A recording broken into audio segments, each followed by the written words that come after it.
qachonki siz yangilik qilishdan to'xtasangiz, sizni faoliyatingiz ham boshqalarga qiziqarli bo'lmasdan qoladi. Xuddi shunaqa. G'oyani qanday olasiz? Biz takliflar qutisi qilganmiz ishxonaga. Xodimlarning ichidan ham ideya olamiz. Mana Tojikiston misolida aytsam, bozoriga kiramiz deganimizda bizga aytishdiki, bu yerga kirsang 95% pulingni yo'qotasan deydi. Bo'ldi, $150,000. Yo'qotsang rozimisan yo roziman. Ba'zi holatlarda tavakkalchilik ham kerak, to'g'rimi? Agar qachon meni aniq hisob-kitobim bo'ladi, qachon menda pul mablag'i yetarli bo'lsa ish boshlayman desa, balki kech bo'lishi mumkin-di. Ikki xil inson bo'ladi, ya'niki 01 inson bo'ladi. Bu yaratuvchi inson. 19 inson bo'ladi. Bu sizni yaratgan narsangizni tizimga qo'yib boradi. Buni sal kulgiga olib aytadigan bo'lsak, 2 kishilar bilan 5 kishilar deb aytsak bo'ladi. 5 kishilar tizimga ishlaydi. 2 kishilar yaratishga ishlaydi. 5% inson ideya qiladi, g'oya qiladi, yaratadi, oldiga tortadi. 95% odam shuni parashyutida yashaydi. Shuni orqasida o'tiradi. O'sha 95% odam emas, 5% ga bo'lishga harakat qilib ko'rish kerak degan mazmunda aytmoqchi edim bu gapimni. Bir necha yillab o'sha beradigan oyligiga rozi bo'lib, hali biz ilm olishimiz kerak, tajriba olishimiz kerak maqomida ishlaganmiz. Bir marta yig'lab duo qilganlarda, o'sha paytdan buyon kafilga daraxt eksak ham o'sgan. Biznes rakursning navbatdagi sonida siz uchun qiziq bo'lgan ajoyib mehmon, Prezident brendi ostida ishlab chiqariladigan eksklyuziv sovg'alar korxonasining asoschisi Baxtiyor aka Nabiyev bo'ladilar. Studiyamizga xush kelibsiz.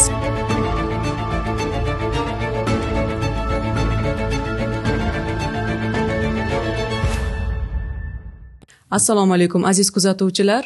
Uzoq kutilgan tanaffusdan so'ng Biznes rakursning navbatdagi soni yana siz bilan birgalikda. Biznes rakursning navbatdagi sonida siz uchun qiziq bo'lgan ajoyib mehmon, tadbirkorimizni taklif qilganmiz. Ular Prezident brendi ostida ishlab chiqariladigan eksklyuziv sovg'alar korxonasining asoschisi Baxtiyor aka Nabiyev bo'ladilar. Prezident brendi nisbatan qisqa vaqt davomida faoliyatini olib borayotgan bo'lishiga qaramasdan, bugungi kunda bozorda o'z egalari va o'zini xaridorlariga ega bo'lgan ajoyib bir mahsulotlardan biriga aylanib ulgurdi. Shuning uchun aynan ularni bugun studiyamizga taklif qildik. Baxtiyor aka bugun o'zlarini bosib o'tgan yo'llari hamda tadbirkorlik sohasidagi tajribalari bilan bo'lishadilar. O'ylaymanki, bizni kuzatayotgan yosh tadbirkorlarga ham juda qiziq bo'ladi. Baxtiyor aka, studiyamizga xush kelibsiz. Assalomu alaykum. Va alaykum assalom.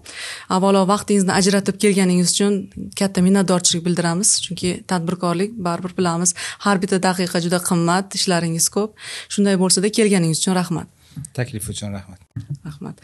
Baxtiyor aka, birinchi savolni sizni bir hayotiy tajribangiz haqida bermoqchiman. Bu yo'nalishga, umuman tadbirkorlikka qanday qilib kirib keldingiz? Chunki bizga juda ko'p tadbirkorlar, mana yaqinda ham tadbirkorlar emas-u, tadbirkorlikni boshlamoqchi bo'lgan yoshlarimiz savol berishadi.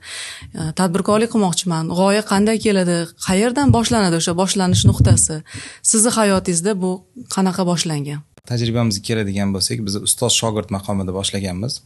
Ya'niki Hasan aka Saidovga shogird tushganman. 2009-yil, 14 yilga yaqin yonlarida shogird bo'lib ishlaganmiz.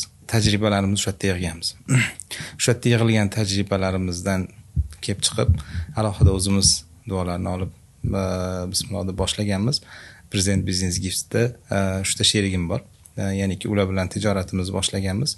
Siz aytganingizdek qisqa muddatda yaxshi natijalarga erishdik. Bu o'sha orqadagi yig'ilgan tajribalar natijasi deb o'ylayman.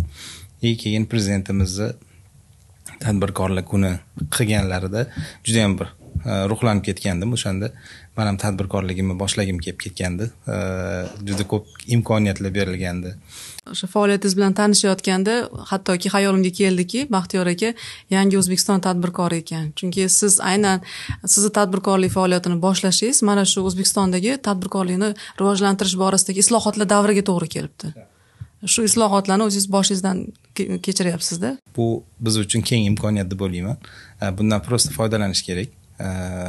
Shunday imkoniyat yaratilgan joyda, ya'niki o'zimiz sizib chiqmasak bo'lmasdi va shu narsani amalga oshira oldik.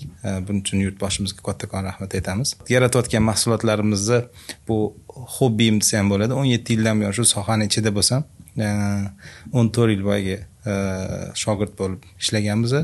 3 yil bo'ldi o'zimiz alohida boshlaganimizga. Sheriklarni tanlashda to'g'ri qaror qabul qilinganligi, bu yerda umumiy jamoani, kuchli jamoani yig'a olganimiz, boyagi 14 yildagi tajriba shularga olib keldi va bu natijasini ko'ryapmiz. Mana qariyb 17 yil, demak Shunaqa. 14 yil shogird sifatida 3 yil tadbirkor bo'lib o'zingiz mustaqil faoliyat olib boryapsiz. Nima deb o'ylaysiz? Biznesda ko'proq aniq bir hisob-kitoblar muhimmi yoki ichki intuitsiya, qandaydir o'sha qiziqishlar ham muhimmi? Chunki masalan savol bersangiz, qanday qilib tadbirkorlikni boshlash kerak desa, birinchi o'rinda biznes plan puxta bo'lishi kerak, hisob-kitob aniq bo'lishi kerak deyishadi. Lekin ba'zi holatlarda tavakkalchilik ham kerak, to'g'rimi? Agar qachon meni aniq hisob-kitobim bo'ladi, qachon menda pul mablag'i yetarli bo'lsa ish boshlayman desa, balki kech bo'lishi mumkindir. Sizni fikringiz qanaqa? Ikki xil inson bo'ladi, ya'niki 01 inson bo'ladi. Bu yaratuvchi inson. 19 inson bo'ladi. Bu sizni yaratgan narsangizni tizimga qo'yib boradi. Buni sal kulguga olib aytadigan bo'lsak, ikkichilar bilan beshchilar deb aytsak bo'ladi. Beshchilar tizimga ishlaydi. Ikkichilar yaratishga ishlaydi. Ya'niki 01lar ya'niki bir narsani yarata oladi. Ular xato qilishdan cho'chimaydi, ular yaratadi. Shunaqa alochi anaqalar bor. Ular 19 ya'niki siz qilganingizni tizimga solib boradi. Ikkita taraf ham kerak. Tizimga solib borishi bu hisob-kitob deb oladigan bo'lsak, 01lar boyagi yaratuvchilar. Men o'zim 01man. 01man, yaratuvchiman. Ko'p safar qilamiz. Shu safar jarayonlarida olgan narsalarimizni tezlashtirib yaratishga harakat qilamiz va bu narsani taqdim qilamiz. Kimgadir yoqadi.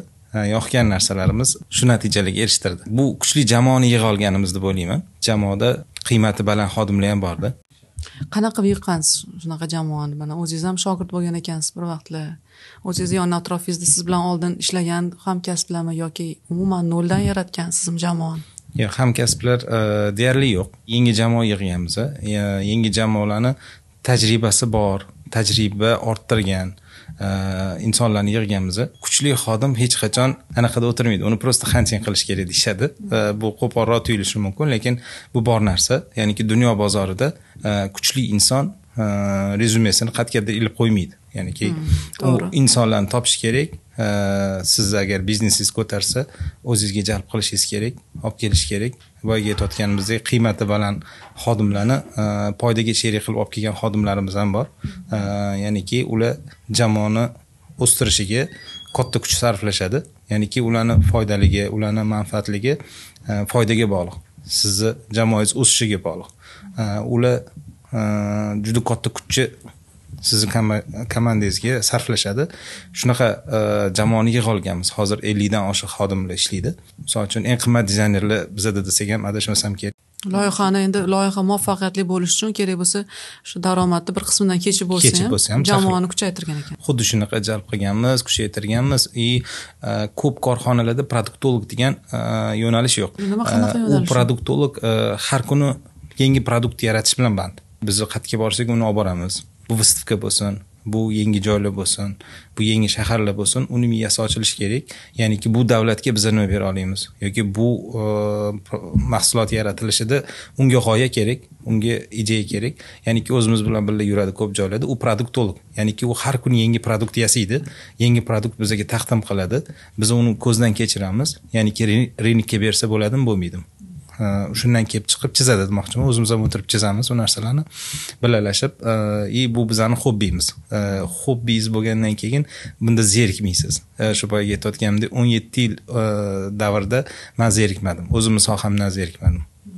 Shunaqa. Yoshlarchi faqat malakali mutaxassislar emas, balki yoshlarni ham shogird qilib olish kerakdir, hali tajribasi bo'lmasa ham. Chunki baribir kelajak avlodga siz ham o'zingizdan shogird qoldirishingiz kerak.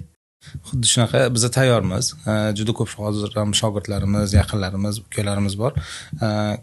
Lekin ko'p insonlarda, ko'p yoshlarda kelishi bilan o'zligi so'rashadigan, o'zligi xohlashadigan narsa sirazi pul. Bu narsa sal qiyinroq. Ya'niki biz o'zimiz 14 yil shogird bo'lib yurgan paytlarimizni eslasak agar 14 yil davomida biror marta kirib, meni oyligim menimcha bo'lsa ishlayman, bo'lmasa ketaman degan anaqa bo'lmagan. Buni yaqinlarimiz bilishadi. Bir necha yillab o'sha beradigan oyligiga rozi bo'lib, hali biz ilm olishimiz kerak, tajriba olishimiz kerak maqomida ishlaganmiz, yonlarida yurganmiz. Xuddi shunaqa hozirgi yoshlarga taklif qiladigan bo'lsangiz 95% yo'q deydi. Bir ustozdan eshitgan narsamiz bor edi. Ular aytadilarki, 95% insonlarni aravani keyingi orqada o'tiradigan insonlarga o'xshashadi. 5% odam tortadi. 5% inson ideya qiladi, g'oya qiladi, yaratadi, oldiga tortadi. 95% odam shuni parashyutida yashaydi. Shuni orqasida o'tiradi. O'sha 95% odam emas, 5% ga bo'lishga harakat qilib ko'rish kerak degan mazmunda aytmoqchi edim bu gapimni. Vaqti kelib, siz o'sha narsani o'tib chiqsangiz, 5% ga o'tib olasiz. Ya'niki shogird bo'lib o'ting shu yo'lda, ki sizni pulingiz ketmayapti, tajriba olyapsiz. Bunda men o'ylaymanki, o'sha 95% ichida emasda 5% ichida bo'lishga harakat qilgan insonlar kelajakda zo'r bo'ladi deb o'ylayman. Bekorga aytishmaydi, oltin olma, duo ol deb. Demak, ustozlaringizdan yaxshi o'gitlar olgan ekansiz vaqtida. Inshaalloh shunaqa. Sizni sohangizga e'tibor berib qarasak, hammasi ko'proq yangi g'oyalar bilan bog'liq ekanda, to'g'rimi? Chunki qachonki siz yangilik qilishdan to'xtasangiz, sizning faoliyatingiz ham boshqalarga qiziqarli bo'lmasdan qoladi. Xuddi shunaqa. G'oyani qanday olasiz? Qayerdan keladi? Mana juda ko'p savol berishadi. Qandaydir kapitalim ham bor, lekin g'oya yo'q. Qanaqa qilib yaraladi o'zi tadbirkorlikda original g'oyalar, birovnikiga o'xshamagan va o'sha korxonani uzoq muddat samarali, muvaffaqiyatli yurishi uchun xizmat qiladigan g'oyalar? Yaxshi aytdingiz. Boyagi birinchisi produktolog deb aytdik-ku biz. O'zimiz produktologlik qilganmiz paytida biz safardan cho'chimasdik, safar qilishdan qaytmasdik. Oxirgi pulimizgacha safar qilardik. Bir Xitoyga boradigan bo'lsak, hozirgacha ham juda ko'p tadbirkorlar 3 kunga, 5 kunga borib kelishadi. Biz borganimizda bir 20 kun qolib ketamiz. 20 kun o'tdi, qiziqmi sizga yashashsa? Yo'q, qiziq emas. Lekin biz ular nima ishlab chiqaryapti, qanaqa ishlab chiqaryapti, jarayonlari ichiga kirishga harakat qilamiz va bunda biz bir qadam oldindaligimiz keyin o'tib his qilamiz, ya'niki davr o'tib his qilamiz. Bir mahsulotni yaratishida boshida bizga ular 30-35 kun vaqt berardi. Hozir biz shuni bir haftaga olib tushganmiz. Buni ichiga kirganimizda bilganmiz. Ular bilan TTT bitta urovenda gaplashishimiz uchun производствosiga, ya'niki ichiga kirishimiz kerak edi va biz o'sha narsani qila olganmiz. Biz o'zimizda noldan yaratsak qancha vaqt ketishini, hammasini tajribasini o'rganib mana shunaqa etapga kelganmiz. Maqsadli o'sha borayotgan joyimizda kim eng zo'ri? Ya'niki kim bu sohani eng zo'ri? O'shani ichiga kirishga harakat qilamiz. Ulardan ko'rgan narsani olib kelib kopiya qilish emasda, noldan o'zimiz nimadir qo'shib, parlamentdir, o'zimizning milliy tariximiz juda kuchli, tariximizni qo'shishga harakat qilamiz. Bunda ajoyib narsalar chiqadi. Juda zo'r narsalar chiqadi. Tarixini ko'rsatib bera olsangiz agar juda ham qadrliligini his qilishni boshlaysiz. Tariximiz kuchliligini o'sha yerda his qilamiz o'zimiz ham. Produktologlik qilish kerak deb o'ylayman, safar qilish kerak deb o'ylayman. Ishxonamizda yana bir ajoyib narsa qilganmiz. Bu ham bo'lishi mumkin yangilik. Ko'p korxonada menimcha kuzatilmasa kerak. Biz takliflar qutisi qilganmiz ishxonada. Yaxshi g'oya bo'lsa, yaxshi taklif bo'lsa, ismligini yozib qoldirishadi. Bu hadya ko'rinishida yana ularga nima bo'ladi, kompliment bo'ladi. Ya'niki xodimlarning ichidan ham ideya olamiz. G'oya olamiz, taklif olamiz. Misol aytib bering, mana shunaqa takliflar asosida yaxshi balki bir nima yo'lga qo'ygandirsiz korxonangizda. Mana yangi yo'nalish boshladik. Meva degan proyektimiz bor. Ya'niki bizani o'zimizni chetdan keladigan mehmonlar, chetga boradigan mehmonlar, safar qiladigan insonlar uchun hadya olib ketish anaqasi bor. U yerda har doim ham nima olib ketishni bilmay qolasiz. Bizda nima bor desangiz, bizani o'zimizda 4 ta fasl borligini hisobini oladigan bo'lsak, juda ko'p quritilgan mevalarimiz, produktlarimiz juda ko'p. Hadya sifatida olib borsangiz, ular qadrlab olib qoladigan narsalarimiz ko'p. Shuni biznes ko'rinishga aylantirdik. Chet elga ketyapsizmi? Siz juda ajoyib pakovkada o'shalarning ichida misol uchun o'zimizning pistamiz bo'lsin, bodomimiz bo'lsin, gajagimiz bo'lsin, holvamiz bo'lsin, anaqa nima deydi, kulchanonlarimiz bo'lsin, juda ajoyib qilib pakovka qilish boshlaganmiz. Shu ham xodimlarning ichidan chiqqan g'oya. Xodimlarga demak erkin fikrlashga yo'l qo'yib bergan ekansiz. Imkon bor. Juda ajoyib, yaxshi, mana bo'ldi, insight bo'ldi. Balki ko'p tadbirkorlarimizga ham ichki kommunikatsiyani yana ham yaxshilash uchun menimcha juda yaxshi. Jamoa yosh bizda boyagi aytayotganimizdek energiya ko'p. Bizdan 95 ga 5 deganimiz 85 ga 15 dir. Shunaqa jamoaga qolganmiz. Bu bizning yutug'imiz deb o'ylayman. Yaxshi, mana siz endi aytdingiz, ko'p sayohat qilaman deb, xorijiy davlatlarda ham filiallarni ochishga ulguribsiz ba'zi davlatlarda. Yana kengaytirish rejalar bor ekan. Shu to'g'risida ham aytib bersangiz. Qanaqa paydo bo'lgan bu g'oya va hozirgi kunda qanaqa ketyapti u yerda ishlar? Juda ko'p treninglarda bo'lganmiz.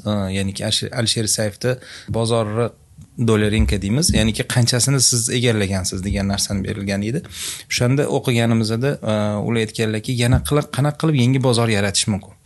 Yangi bozor, ya'niki sizni ringiz bo'lingan bo'lsa, o'zimiz O'zbekiston ichida shu sohada sizni qanchadir ulushingiz bor. Shu ulushroq bo'ldingiz, endi yana qanaqa qilib kengayishingiz mumkin.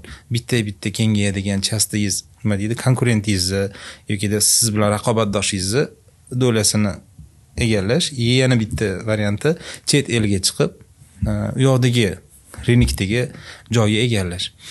Biz ikkinchisini tanlaganmiz, ya'niki chetga chiqib o'zimizni ham kuchimizni sinaymiz. Ya'niki biz nimaga qodirmiz? To'g'rimi, noto'g'ri ketamizmi o'zi? Deb o'zimizni qo'shni davlatlardan boshlaganmiz. Birinchisi Tojikistonda ochganmiz. O'zini oqladi. Bizani iliq qabul qilishdi. Bizdagi mahsulot yetkazib beradigan поставщик deylik, yo'qligini ko'rdik va biz bozorga kirdik. Bozorni birinchi o'lchab oldik. Kira olamizmi yo'qmi? Qila olamizmi yo'qmi? Hammasini o'lchab bo'lganimizdan keyin biz o'tda showroom ochdik. Zo'r tarafi 10 oyda ro'yimizni qaytarib oldik. Ya'ni tikkan pulimizni 10 oyda qaytarib oldik. Bu bizni qotgan mahsulotimiz nachit yaxshi ekan degan o'zimizga oldikda. Biz ikkinchi bozorga o'tdik. Hozir Baku, ya'ni Ozarbayjonni bozorini ko'rdik. Ozarbayjon bozorida ham biz o'rnimizni topa olamiz degan narsani ko'rdik va o'tda ham xuddi shu narsani boshladik. Produktlarimiz chiqishni boshladi. Biz hozirgi etapda bozor o'lchash etapidamiz. Bizani iliq qabul qilishdi o'tda ham. Shunda ko'rdimki, men O'zbekiston bozori qo'shni davlatlardan bir parda balandi. O'zbekistonda chiqayotgan mahsulotlar qo'shni davlatlarimizdan ko'ra sifati, ko'rinishi yoki tadbirkorlarimiz bir parda balandi. Bundan cho'chishmasligi kerak deb o'ylayman va tashqi bozorga ham chiqaverish kerak. Biznes muhit qanday? Tadbirkorlikka yaratilgan sharoitlar? Har bir davlatda o'zini tizimi, tartibi bor. O'sha tartibga amal qilgan holatda harakatlanamiz.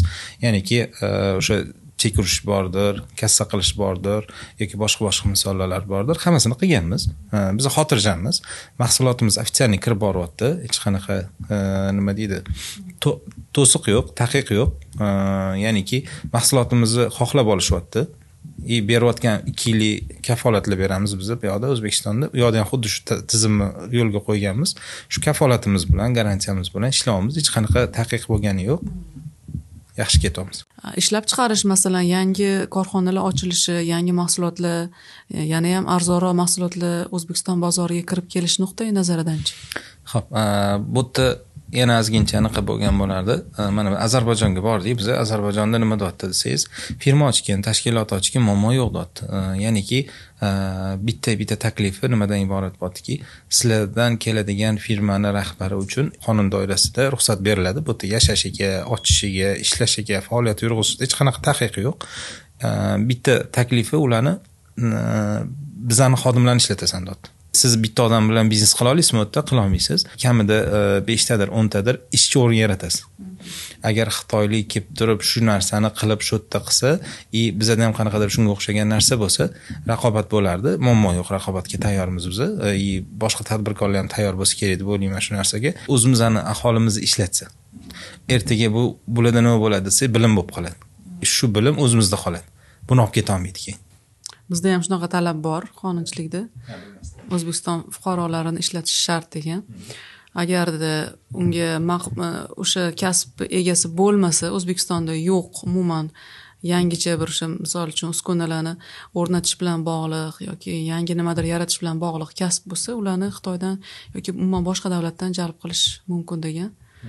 O'sha siz aytganingizdek O'zbekistonda ishchi kuchini ko'paytirish, biz mahalliy mutaxassislarni ham tajribasini orttirish uchun shunaqa imkoniyatlar qilingan. Ko'pchilik tadbirkorlar boshlashdan oldin nimadir yo'qotib qo'yishdan qo'rqadi, ertaga muvaffaqiyatsizlikka uchrashdan.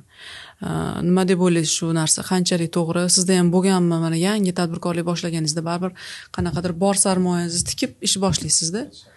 Shunaqa bir muvaffaqiyatsizlikka uchramaslik uchun nimalarga ahamiyat berish kerak deb o'ylaysiz? Tojikiston misolida aytsam bo'ladigan bo'lsa, bizga Tojikiston kiramiz deganimizda, bozoriga kiramiz deganimizda bizga aytishdiki, bu yerga kirsang 95% pulingni yo'qotasan deydi. Biz biznes egasi, ya'niki qo'rqadigan pulimiz nechi pul? Ha, mana bunaqa 350 mingdan 150 ming dollar. Bo'ldi, 150 ming dollar.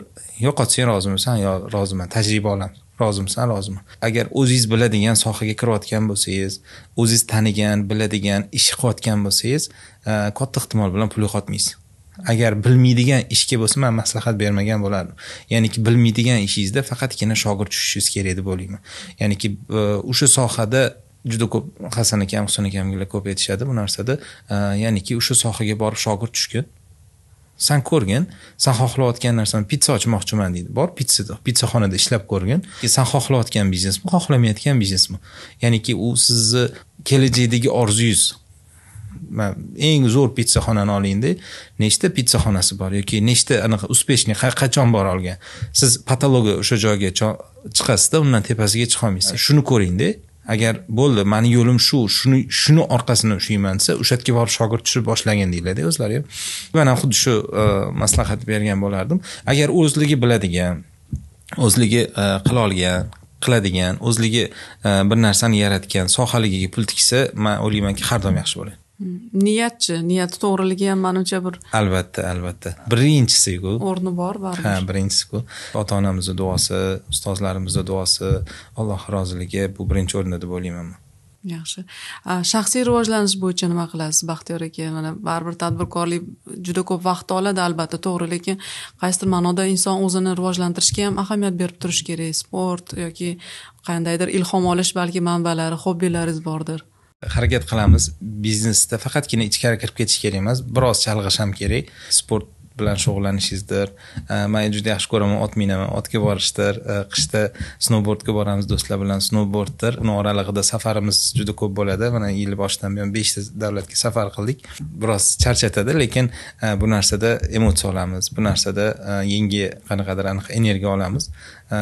Men shular bilan shug'ullanaman. Undan tashqari ko'p treninglarda qatnashamiz. Do'stlarimiz haftada bir biznes nonushtamiz bor bizning ham. Biznes nonushtamizda bir o'qib tugatilgan kitobni mutolaa qilib berishadi, ya'niki xulosalarni aytib berishadi. Bu ham bizga bir qadam oldinroqqa chiqishimizga sabab bo'ladi deb o'ylayman. Shunaqa do'stlarni, shunaqa guruhlarni, shunaqa anaqalarni yaratib olish kerak. Undan tashqari boyagi o'zini yoqtirgan mahsuloti bilan, o'zini yoqtirgan hobbisi bilan shug'ullanib turish kerak deb o'ylayman. Ota-onamning orzularini bir yil o'tirib, u paytda shogird bo'lib ishlab yurgan paytlarimiz, ota-onam o'tirib orzularini so'radimda, yozib olishga harakat qildim keyin o'zimga. Ota nima xohlaysiz, ona nima xohlaysiz deganimda, onam qaysi davlatga borishlarini yoki qaysi anaqalarni amallarni qilishlarini aytdilar, men yozib oldim. Adamlardan so'ragandim, rahmatli. Adamlar yangi mashina minsen deb maza qilib degan narsalarni aytdilar, o'zimga yozib oldim. O'sha paytlarda Alloh nasib qilib aydan 2020 yil o'tgan masalan, undan oldin bir necha marta qo'limdan kelgancha o'sha o'zi bilasiz, bizda mashinalar kech chiqardi-yu, yig'ib 85% ni to'lab qo'yardim. Yangi chiqqan paytida orada 1 yil 1,5 yil o'tganda yangi mashina olib kelib berardim. Duo qilardilar, juda ham xursand bo'lardilar. Va bu narsada bir yil xuddi shu emotsiyani bergandi to'g'ri. Bir marta yig'lab duo qilganlar-da. O'sha paytdan buyon nima qilsak ham, kafilga daraxt eksak ham o'sgan. Bizda yaqinda onam bilan orzulari, ya'niki uchastka olsak, katta uchastkamiz bo'lsa, shu uchastkada hammamiz yashasak, boshqa dedilar. 5 ta farzandni otasman. Yaqinda shu yil boshida katta uchastka hadya qildik. Kecha kelib bunday chetdan kuzatib tursam, ishdan kelib, ya'niki hovliga suv sepayotgan ekanlar. Bu nima beradi desa, bu orzularni yaqinligini beradi. Ya'niki bu ota-onani duosi, siz kim bo'lishingizdan qat'iy nazar shu arzimas ish qilsangiz ham siz Alloh aziz qilib qo'yishini shu yerda ko'rdimda. Ya'niki ota-onalarning orzusini yozib olishinglarni xohlagan bo'lardim va bitta duo qilib shuni yo'lda bismillah desanglar Alloh tez orada yetkazadi-da. Baxtiyor aka, sizga katta rahmat samimiy gaplaringiz uchun, Sizga rahmat. samimiy bergan tavsiyalaringiz uchun. O'ylaymanki, bugungi bizni kuzatayotgan nafaqat tadbirkorlarga, har bir insonga ham o'rnak bo'lsa arziydigan juda chiroyli gaplar bo'ldi. Agar qaysidir Baxtiyor aka aytgan o'gitlarni o'zingizga yaqin olib shularga amal qilsangiz, hayotingizda muvaffaqiyatga erishsangiz, boshlolmayotgan ishingizni boshlab omadli bir xayrli ishlarni boshlasangiz, biz o'z oldimizga qo'ygan maqsadimizga erishgan bo'lamiz. Bugungi studiyamiz mehmoni Baxtiyor aka bo'ldilar. Eksklyuziv sovg'alar ishlab chiqarayotgan yosh, umidli, kuchli tadbirkorlarimizdan. Kelgusi sonlarimizda ham sizlarga qiziq bo'lgan mavzularda suhbatlarimizni davom ettiramiz. E'tiboringiz uchun rahmat. Bizni kuzatishda davom eting. Rahmat, salomat bo'linglar.